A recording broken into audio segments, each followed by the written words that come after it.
নমস্কার, নন্দিনী সাতকাহনে আপনাদের সবাইকে স্বাগত জানাই। আশা করি যে যেখান থেকে আমার ভিডিওটি দেখছেন সবাই সুস্থ এবং ভালো আছেন। আজকের ভিডিওটা সকাল 7টা থেকে শুরু করলাম। প্রথমেই এই তো মেয়ের ঘরের বেড কাভারটা একটু চেঞ্জ করে নিচ্ছি, সাথে খাটটাও একটু ভালো করে মুছে নেব।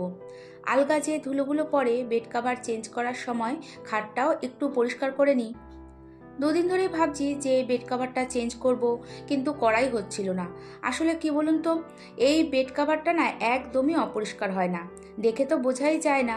মেয়ে তো ওই বিকেল 5টা পর্যন্ত কলেজে থাকে, ওই সন্ধ্যের পর একটু এখানে পড়ে আর রাতে ঘুমায়। তবে ওই যে কয়েকদিন পর চেঞ্জ না করলে ভালো লাগে না।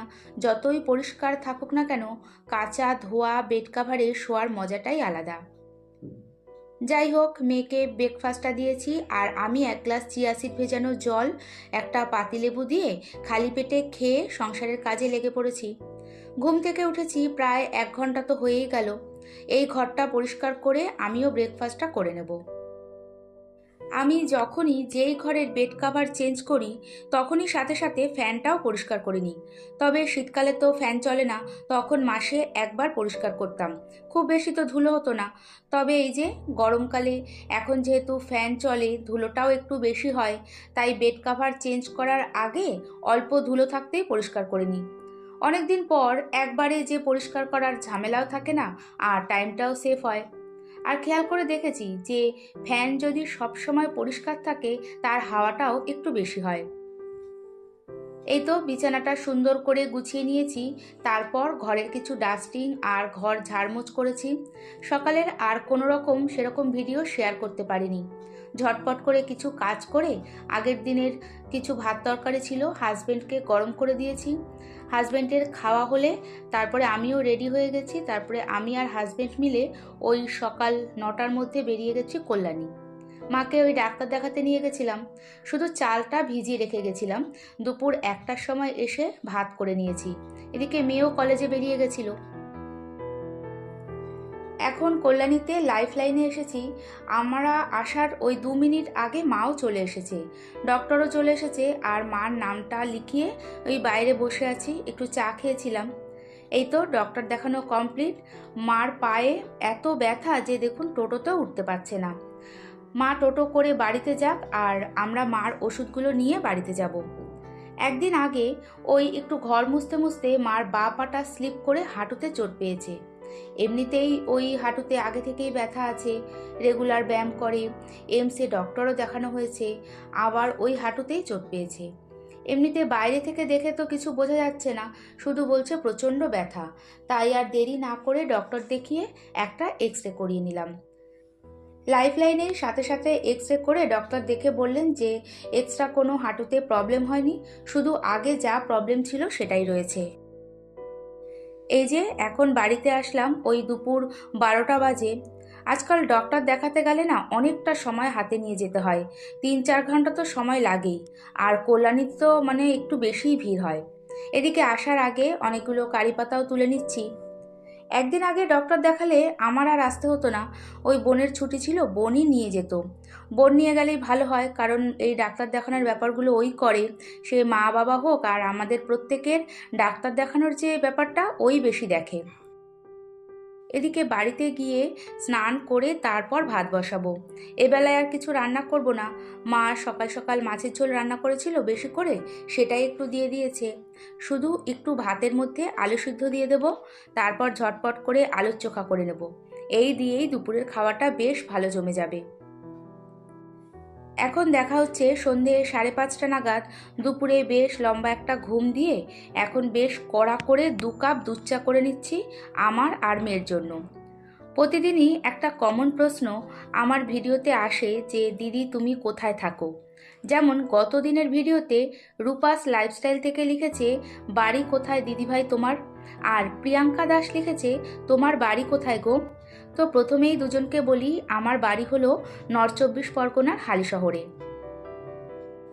দুপুরে বাড়ি থেকে আসার সময় 1 কন্টেনার বেকারির এই বিস্কুট নিয়ে এসেছি।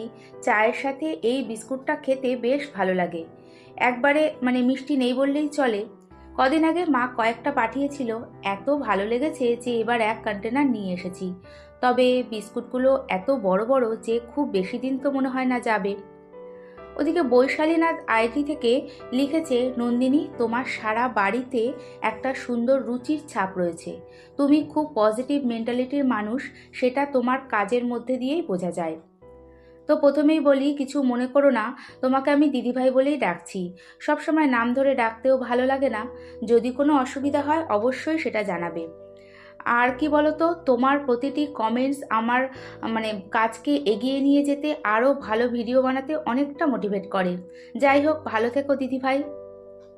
সকালে তো কিছু রান্না করিনি, মাছের ঝোল মা দিয়ে দিয়েছিল, আর 2 পিস মাছ রয়েছে, তারই হাজবেন্ডের হয়ে যাবে। সাথে ঘি গরম মশলা দিয়ে করে নেবো একটু পটল আলুর তরকারি। রাতে আমি আর মেয়ে তো রুটি খাই, আর ঘরে মিষ্টি আছে, এই দিয়েই হয়ে যাবে। এখন এই আলুগুলোকে একটু বড় বড় করে কেটে নিলাম। চন্দ্রমুখী আলু তো পুরো নরম হয়ে যাবে। অল্প করে তরকারিটা করব, তাই আলু পটলগুলো একসাথেই ভেজে নেব। এদিকে হাজবেন্ডকে 1 পিস কেক দিয়ে দিলাম, আর সাথে দিয়ে দিলাম একটু লিকার চা। গতকাল ওই মিও আমর থেকে বোন ওই স্লাইস কেক আর কাপ কেকগুলো এনে দিয়েছিল। আমি ভীষণ ভালোবাসি এই কেকগুলো খেতে, নর্মাল যে কেকগুলো হয়। যাই হোক, সাধারণত রাতে আমি খুব একটা রান্না করি না। যা রান্না করার ওই দুপুরের দিকেই করি, সকালের দিকে দুপুরের দিকে করে নিই। দুপুরে রান্নার পর ওই গ্যাস ওভেন, কাউন্টার টপ সব কিছু ভালো করে মুছে রাখি। রাতে আবার সব পরিষ্কার করতে হবে, একটা বিশাল বড় ঝামেলা। আর ওই রকম অগোছালোভাবে রাখতেও পারি না। রান্নাঘর পুরো ক্লিন করে তারপরে ঘুমাতে যাই, সে যত রাতই হোক না কেন। তবে মাঝে মাঝে তো একটু রান্নাবান্না করতেই হয়।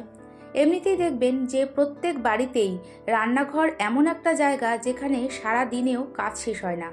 দিনের অনেকটা সময় রান্নাঘরেই কাটিয়ে দিই আমরা। তাছাড়া একটা সংসারে প্রচুর কাজ থাকে, রান্নাঘরে বেশি সময় কাটালে না সারাদিন রান্নাঘরে রান্নাবান্না করলে ঘর বাড়ি আর গুছিয়ে রাখা যায় না। তাই আমি তো অল টাইম চেষ্টা করি যে কিভাবে রান্নাঘরের কাজগুলোকে একটু সহজভাবে করা যায়। তার জন্য সবসময় বিভিন্ন ট্রিক্স অ্যাপ্লাই করে, সময়ের সদ্ব্যবহার করে আমার রান্নাঘরের পাশাপাশি ঘরগুলোকেও আমি অল টাইম পরিষ্কার পরিচ্ছন্নভাবে গুছিয়ে রাখি, আর সেগুলো ভিডিওর মাধ্যমে রেগুলার শেয়ার করি। এক হাতে যখন দেখবেন ঘরের যাবতীয় কাজ করতে হয়, তখন একটু বুদ্ধি করে না চললে দিনের 24 ঘন্টাও কাজ করার জন্য মনে হয় কম পড়ে যায়।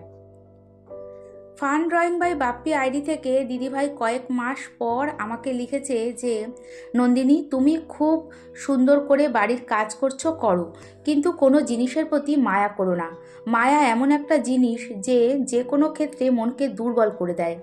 আর কেউ কমেন্ট না করলেও, লাইক না করলেও তুমি ভিডিও করে যাও, সেগুলো ভাবলে তুমি দুর্বল হয়ে পড়বে। তুমি খুব মিষ্টি একটি মেয়ে, আমি ভালো আছি নন্দিনী, তুমিও ভালো থেকো। তো দিদিভাই, আমার ভীষণ ভালো লাগছে যে তুমি এতদিন পর কমেন্টস করলে। আর এই কমেন্টসটা তুমি না করলে তো আমি জানতেও পারতাম না যে তুমি এতদিন ধরে আমার পাশেই রয়েছো। তোমার মতো এরকম অনেকেই আছে যারা আমার এই ইউটিউব জার্নির প্রথম দিকের বন্ধু বা সাবস্ক্রাইবার, যাই বলো। তোমাদের সাপোর্ট ছাড়া তো এত দূর আসা সম্ভব হতো না। তোমাদের কথা মাঝে মাঝে মনে পড়ে, তাই বলেছিলাম যে আমার এমন অনেক বন্ধুরা আছে যারা রেগুলার আমার ভিডিও দেখে, কিন্তু কমেন্টস করে কি কমেন্টস করবে বুঝে উঠতে পারে না। আর থ্যাংক ইউ দিদি ভাই, তুমি যা বলেছো আমার মনে থাকবে, আমি কোনোভাবেই দুর্বল হয়ে পড়বো না। এদিকে সন্ধ্যের পর কিছু কাজ করে এখন একটু আমার বোনের ফ্ল্যাটে এসেছি। তারপরেই তো আমি আর হাজবেন্ড মিলে একটু ফল কিনছিলাম, সাথে টুকটাক কিছু কেনাকাটার ছিল, সেটা করে তারপরে ঘরে চলে গেছি। এরই সাথে ভিডিওটি দেখতে দেখতে কোথাও এতটুকু ভালো লেগে থাকলে একটা লাইক করে দিতে ভুলবেন না। ভিডিওটি কেমন লাগলো একটা কমেন্টসের মাধ্যমে জানিয়ে চ্যানেলটি সাবস্ক্রাইব করেও রাখতে পারেন। আর কাজগুলো যদি আপনি অলরেডি করে থাকেন তাহলে আপনাকে জানাই অসংখ্য ধন্যবাদ। এই তো বেশি কিছু ফল আনিনি, কলা এনেছি, শসা এনেছি, আর ঘরে তো আঙুর রয়েছে। আর আমার ভীষণ প্রিয় একটা ফল তরমুজ এনেছি। তরমুজ খেতে আমি ভীষণ ভালোবাসি, সব রকম ফল খেতেই ভালোবাসি, তার মধ্যে আম আর তরমুজটা আমার বেস্ট লাগে। গরমকাল বলুন আর শীতকাল, যত ফল খাওয়া যায়, বিশেষ করে রসালো ফল শরীরটাকে হাইড্রেট তো রাখেই, সাথে স্কিনও ভালো থাকে, স্কিন গ্লো করে। যাই হোক, আর এনেছি 2 প্যাকেট অর্গানিক সুগার আর আশীর্বাদের পিঙ্ক সল্টটা। সাধারণত পুরো হেলদি সল্টটাই খাই, ওটা পাইনি, তাই এই ফার্স্ট টাইম আশীর্বাদের সল্টটাই আনলাম। নিপাস ডেইলি লাইফ থেকে লিখেছে, খুব সুন্দর হয়েছে ব্লগটা তোমার বন্ধু, অনেক অনেক ধন্যবাদ তোমাকে। ব্লগ বাই সাথী থেকে লিখেছে, ভালোবেসে ভিডিওটা দেখে নিলাম, অনেক ভালো লাগলো ভিডিওটা, অনেক অনেক ধন্যবাদ আপনাকে। আমাদের এক একজনের সংসারে দেখবেন কাজকর্ম এক এক রকমের। যাদের ভোরবেলা উঠে অফিসে রান্না করতে হয়, তাদের তো সকালে ঘুম থেকে উঠেই চোখ ডলতে ডলতেই এক প্রকার রান্নাঘরে আসতে হয়। তারা অনেকেই একটু বেলার দিকে এক্সট্রা কাজগুলো করে নেয়। আমি যেমন রান্নাঘরের যত এক্সট্রা কাজ আছে যেগুলো সন্ধ্যের পর করি। আর এখন তো শীত প্রায় চলেই গেছে, তাই শীতে যেটুকু অসুবিধে হতো সেটুকু আর হয় না। তাই ফুল এনার্জি নিয়ে রাতের দিকে বিভিন্ন কাজ, যেমন তরকারি কাটা বলুন, রসুন আদা ছাড়িয়ে রাখা বা কোনো কন্টেনার ধোয়া, এগুলো না রাতের দিকেই করে নিতে পারি।